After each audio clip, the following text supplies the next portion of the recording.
mejor conocido como Rasputín, quien falleció el sábado tras luchar por un tiempo contra los efectos de un accidente cerebrovascular. Hoy vamos a revivir la historia de Juli Mateo, mejor conocido como Rasputín, quien partió este sábado tras una dura batalla contra las secuelas de un accidente cerebrovascular.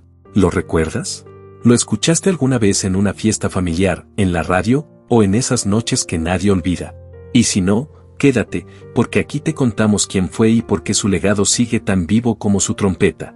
Antes de comenzar, suscríbete y activa la campanita, que ya sabes cómo lo hacemos aquí, las historias se cuentan bien o no se cuentan. Julio Mateo, nacido el 23 de septiembre de 1955 en Azua, fue más que un músico. Fue un maestro del merengue, un director de orquesta perfeccionista que se ganó el respeto con ensayo, talento y corazón. Formó parte de orquestas legendarias como Wilfrido Vargas, Los Hijos del Rey y Los Kenton, donde no solo tocó la trompeta, sino que también puso su firma como arreglista de grandes temas. Dicen que fue Tito Kenton quien lo fue a buscar personalmente para formar parte de Los Hijos del Rey. Y no se equivocó. Rasputín se convirtió en una pieza clave del merengue bailable de los años 80.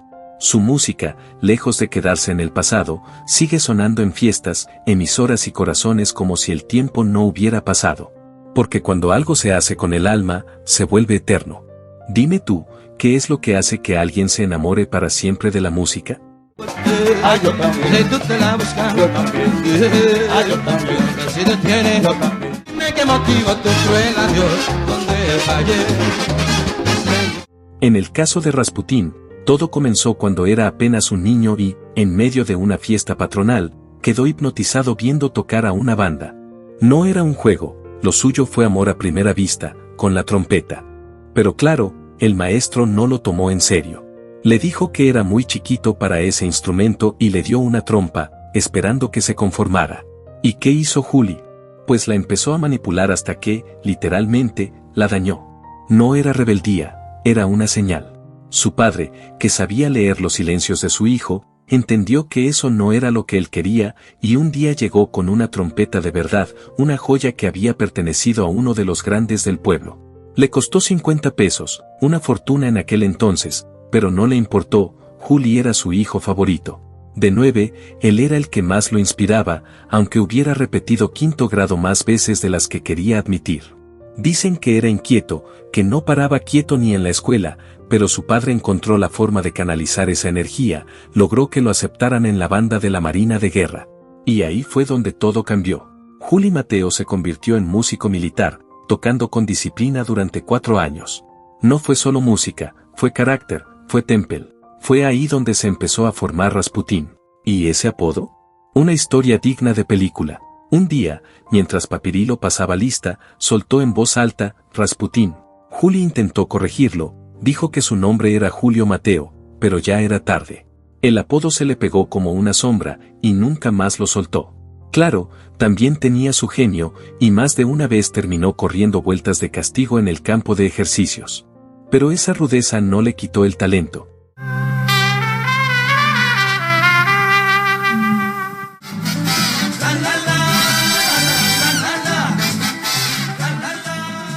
Y fue ese talento el que lo llevó directo a Los Hijos del Rey, cuando Villalona y Tito Kenton salieron a buscar músicos. El grupo ya estaba sonando con fuerza, gracias a un tema de Tatico Enríquez popularizado por Fernando Villalona. Rasputín no dudó, aceptó la invitación y entró por la puerta grande.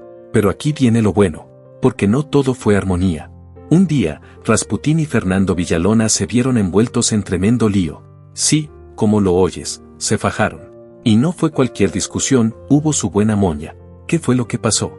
Te lo cuento en la próxima parte, pero ya sabes que con Rasputín, cada capítulo es de película. Imagínate esto, vas bajando de la guagua, tranquilo, y de pronto escuchas a Fernando Villalona decir, tomo musiquito, hay que enseñarlo a respetar. Rasputín ni se lo pensó. ¡Pum! Un trompón certero y el pobre Fernandito terminó con el ojo morado. ¿Y todo por qué? Por un periódico. Sí, un simple periódico que Rasputín perdió, pero claro, era de Villalona y el niño mimado no estaba para relajos. Quiso fajarse, pero antes de que tirara el primer manotazo, los Kenton lo agarraron. Resultado, el lío se quedó a medias, pero Villalona se fue con el ojo guindando y sin poder vengarse. Rasputín, Por su parte, confesó entre risas que no sabe ni cómo logró acertar ese golpe, pero que si no lo hubiesen parado, Fernando se lo rifaba. Así eran las cosas en Los hijos del rey, donde Rasputín brilló durante varios años y conoció a uno de los grandes, el maestro Vilfrido Vargas. En ese tiempo, Rasputín ni siquiera tenía trompeta propia. Usaba una prestada por el mismo Vilfrido, quien al ver su talento supo de inmediato que ese muchacho era material de primera. Más tarde, lo integró de lleno a su orquesta, Vilfrido Vargas y sus beduinos. Pero no todo fue merengue y aplausos. En algún momento, Diouni Fernández, sí, él mismo, lo sacó de Los hijos del rey. ¿El motivo? Rasputín nunca lo dijo abiertamente, pero soltó una frase que lo dijo todo sin decir nada. Y lo curioso es que, tiempo después, ese mismo Diouni andaba diciendo que Rasputín tenía tanto talento que merecía su propia orquesta. Ironías de la vida. Gracias a ese impulso, Rasputín firmó con CBS y arrancó su camino como líder de agrupación. A partir de ahí, el éxito no se detuvo. Era invitado a shows, programas de televisión y presentaciones por todo el país. Incluso compartía tarima con el Chico Ruiz, otro trompetista estrella, y juntos hacían un show espectacular llamado Tú me dices y yo te digo. Era talento puro.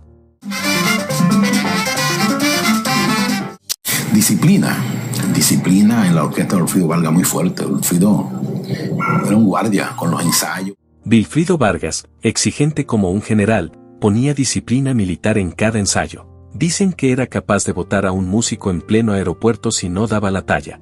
Pero Rasputín aguantó la presión, se formó y se convirtió en uno de los mejores trompetistas del país. Estuvo con Vilfrido hasta 1984. Luego, CBS volvió a confiar en él y más adelante firmó con Karen Records. Pero el verdadero giro llegó entre 1993 y 1996, cuando su orquesta fue invitada a integrarse al combo show de Johnny Ventura. Imagínate ese junte, Johnny Ventura y Rasputín en una misma tarima. Puro fuego. La historia dice que Johnny, en un momento de crisis porque había perdido a su orquesta, fue a buscar a Rasputín para que lo ayudara a salir del apuro. Y claro, Rasputín no lo dejó solo. A pesar de que Ventura a veces llegaba tarde a los ensayos o ni aparecía, Rasputín lo esperaba con el repertorio listo. Hay una anécdota buenísima. En una fiesta en San Francisco de Macorís, Rasputín estuvo 15 minutos esperando a Johnny. Cuando por fin llegó, Rasputín le preguntó, ¿qué vamos a tocar? Y Johnny le respondió, lo que tú toques, eso canto. Así de grande era la confianza. Rasputín confesó en una entrevista con Ramón Pastrano que su sueño siempre fue tocar con Johnny Ventura. Y aunque nunca se dio como él lo imaginó, lo cierto es que terminó siendo mucho más. Johnny fue su cantante por un tiempo. Sí, así como lo oyes, Johnny Ventura cantando con la orquesta de Rasputín. Y como si fuera poco, fue CBS Music la primera empresa que apostó por su orquesta allá en los años 80, cuando todo recién comenzaba. Después de grabar el tema Oye, todo cambió. La canción se volvió un fenómeno en Sudamérica y en las Antillas Menores. Rasputín no podía creer lo rápido que llegó el éxito. Todo fue tan espontáneo, tan de golpe, que parecía un sueño. Él mismo decía, yo no sabía eso, y ustedes pensarán, ¿cómo que no sabía? Pues sí, porque en ese momento, su orquesta acompañaba a Johnny Ventura, y ni él mismo lo dimensionaba. Muy a destiempo, sí, muy a destiempo. Muy joven toda. Cuando yo decidí disolver la orquesta, antes de cantar con la orquesta de Andy, tuve muchísimos años con la orquesta de Rasputín. El celo de Rasputín por la música que hacía. Entonces yo me sentía que estaba muy bien cuidado. Entre nosotros, una amistad química perfecta. Muy larga, sí. El tema Oye formó parte de su primera producción junto a Vilfrido Vargas, pero en ese entonces, Rasputín aún no era visto como una figura. Era el trompetista, el arreglista.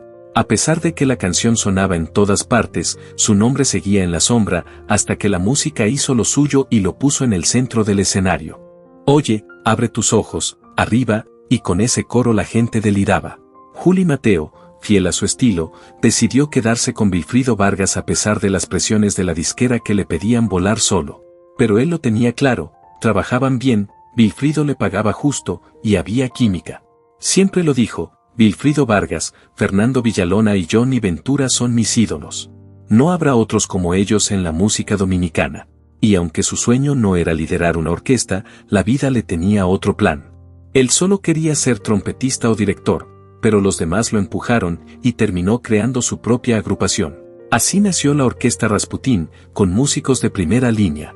Nandi Rojas, Chiqui Rodríguez, quien interpretó el éxito Primavera, y Tony Madrano, que grabó Viejo Año, un tema que se volvió himno cada diciembre. ¿Quién no ha bailado ese merengue con nostalgia y brindis? El camino lo fue acercando más a sus ídolos. Johnny Ventura, por ejemplo, llegó a presentarse con su orquesta. En una fiesta en San Francisco de Macorís, Rasputín abrió el concierto. Al terminar, le dijo a Johnny, súbete, que la gente te está esperando hace rato. Johnny, sin rodeos, le soltó, no tengo orquesta, toca tú, que yo canto lo que tú toques. Y así fue como Johnny Ventura terminó cantando con la orquesta de Rasputín. Un verdadero honor para Juli, que siempre admiró al caballo mayor. Él mismo lo contaba con humildad, mi sueño era tocar con Johnny Ventura. Y aunque no se dio como pensaba, me fue mejor. Él terminó siendo cantante mío un tiempo. También le tocó cubrir a otros gigantes. Cuando Fernando Villalona pasó por momentos difíciles y se quedó sin orquesta, Rasputín lo invitó a cantar con la suya en el show del mediodía. Nunca le dio la espalda a quienes admiraba. Pero la historia no solo fue música. También tuvo espacio para el amor. Fue en el aeropuerto de Panamá donde conoció a Diana Soto, vocalista del grupo Taboga.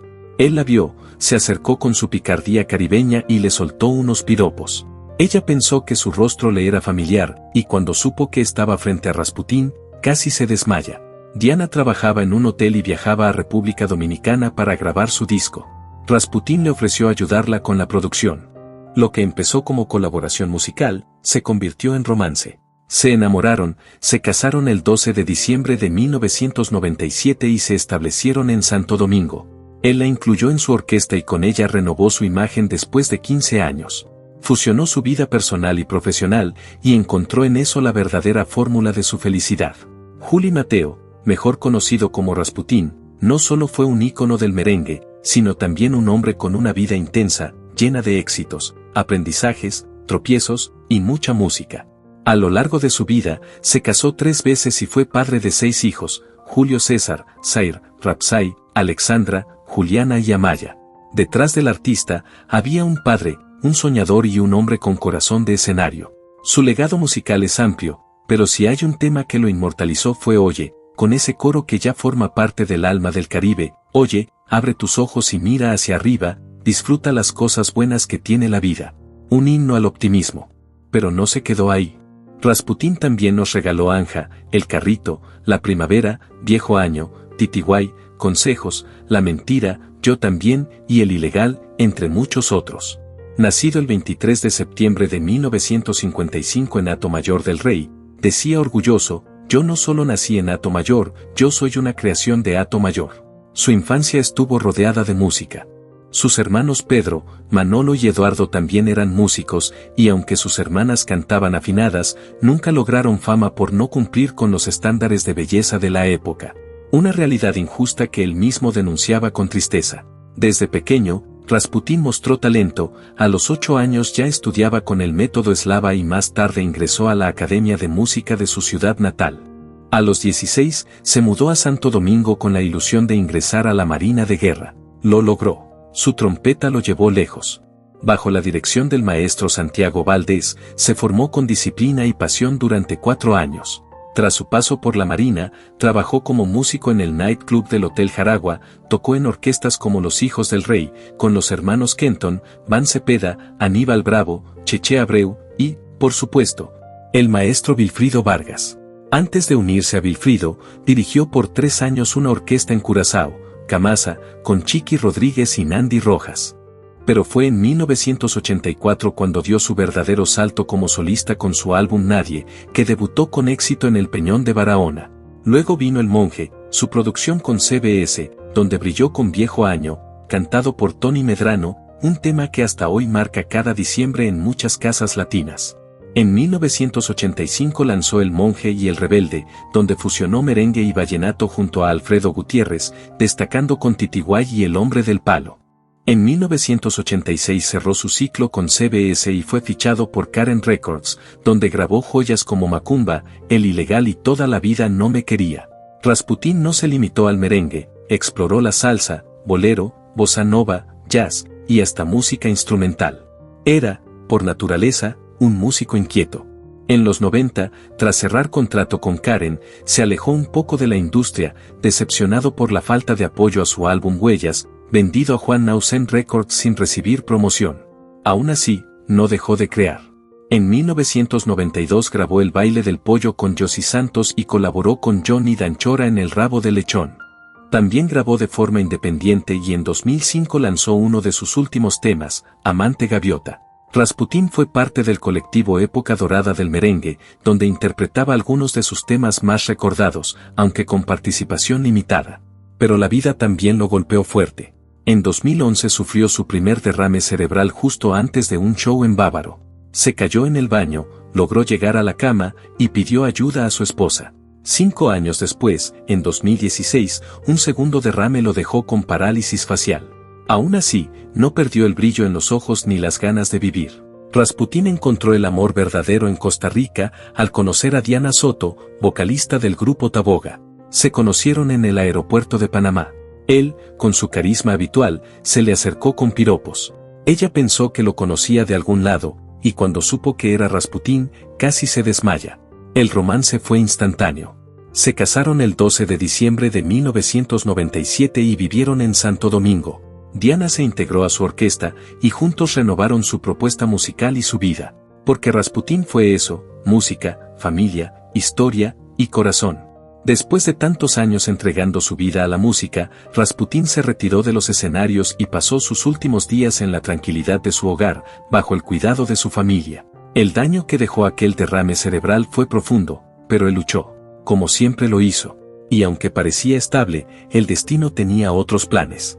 El viernes 2 de noviembre de 2018, tenía un show programado, pero nunca llegó. Fue su hijo quien, al notar que no respondía a los mensajes, se preocupó. Llamó a un vecino. Al entrar a la casa, encontraron la escena que nadie quería ver: Rasputín había fallecido. A los 63 años, víctima de un infarto. Vivía solo en ese momento. A pesar de los aplausos, los discos de oro y los escenarios compartidos con gigantes de la música, sus últimos días fueron en silencio. El músico que unió generaciones con su trompeta y su voz, partió sin hacer ruido. La noticia se esparció rápido. Como nadie te sabe mimar, como nadie te sabe besar, como nadie voy a enamorar. ¿Qué pasa, viejo año? ¿Qué te pasa? Que ya tienes tu maleta preparada. Primero como un susurro entre músicos, luego como una explosión en redes y medios. Cheche Abreu, vecino y colega, confirmó con tristeza que Juli Mateo vivía completamente solo al momento de su muerte. Su cuerpo fue hallado la noche del sábado, pero el anuncio oficial se dio el domingo 4. Fue sepultado el 5 de noviembre, en el Parque Cementerio Los Prados, en la carretera Mayaguana. Un artista de los grandes. Un hombre que vivió momentos de gloria, de caídas, de risas, de tropiezos y de inmensos logros. Rasputín fue, es y seguirá siendo, una leyenda viva del merengue. Hoy, más que tristeza, sentimos gratitud. Porque su música queda. Porque sus canciones siguen acompañando navidades, fiestas familiares y recuerdos que no se borran. Porque Rasputín no se fue del todo, solo cambió de escenario.